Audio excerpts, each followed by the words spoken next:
Hello, Ben Branham here with Modern Self-Protection. I'm here to talk to you about eye dominance. You've got two eyes. One is just going to be your dominant eye. It's the one that's going to do most of the work, and your other eye is just going to verify what's there.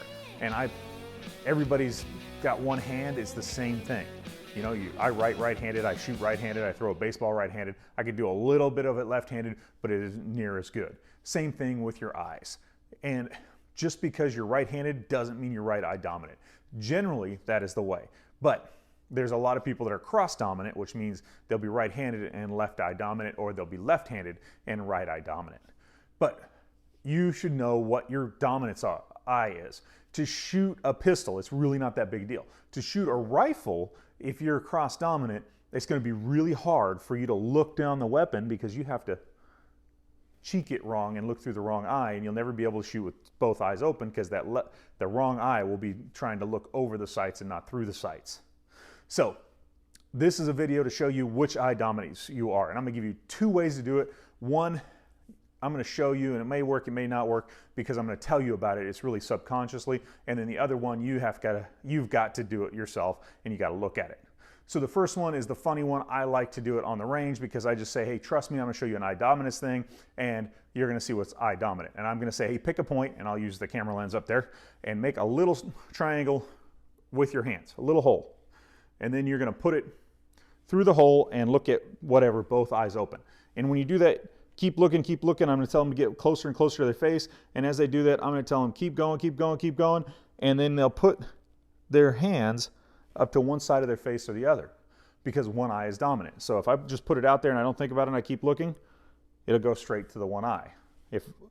If they think about it, it's pretty funny. They'll go like this and they'll put their hands straight to their nose and not see anything. So I know that it didn't work because you're looking at it. So, and then you might see this, that they're like, oh, I'm coming this way. Wait, I'm this eye dominant. And they move the hand over.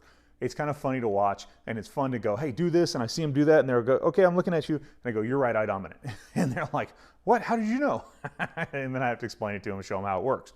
For you, if you do it yourself and you don't think about it, and you can stare at a little point and do it, it works really well. If you don't have a little point to stare at, it doesn't work at all. I tell people, look at my nose, look at my finger, whatever. And then I explain it to them that subconsciously, when you keep staring at that object, you will always pull that hole towards your dominant eye so you can continue to look.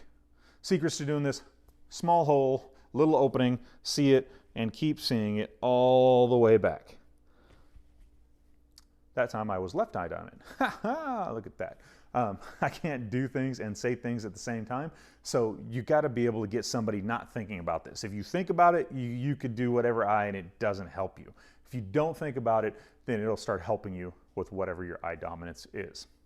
The other one you can do that's just for you is pretty simple. If you take your finger, my finger gun, I call it my finger gun, see, it's my gun, and I point it out at something, and I point it at, let's say this lens again, right? I'm pointing it at the camera lens. If I close one eye, does it move? Did I close the other eye, does it move? Well, the eye that you close and that finger seems to shift, that's your dominant eye. So when I do it and I look out, now I'm pointing straight at the camera, and I close my left eye, it's still pointed straight at the camera. When I close my right eye, it looks like now I'm pointed off to the side of the camera and not really looking at the camera. You can play with this yourself, figure out which eye dominance you are. It's really easy to go, hey, or if you tell somebody, hey, just that thing way out there, you know, close one eye and point with your finger right down it and see it. And everybody will just do their dominant eye without thinking about it, and they'll close their non-dominant eye. It's pretty easy that way. It's pretty easy to find a dominant eye. You just need to know so that you can shoot better, shoot faster, and shoot easier and learn easier. If you don't know your eye dominance, it takes a while, and you'll always be like, hey, I'm closing my right eye, and people are yelling, open both eyes, I can't hear nothing, I can't see nothing. Well, you might have an eye dominance problem. And when you practice for a long time, eventually you can almost get it. I'm almost to the point where I can shoot a rifle off of both shoulders and keep both eyes open. With a dot sight in there, you can fake it with a dot sight because your mind superimposes the dot to where it should be. Your mind is super powerful that way, by the way. So it doesn't really help you with looking through the dot scope on a rifle and see right hand, left hand, and both eyes open. So just a little extra there, but best way to do it, either the little thingy right there coming up to your eyes, or point straight out at something and close both eyes and see which finger moves. I'm Ben Brannon with Modern Self Protection. This video is just to help you get started on your training and shooting self-defense journey.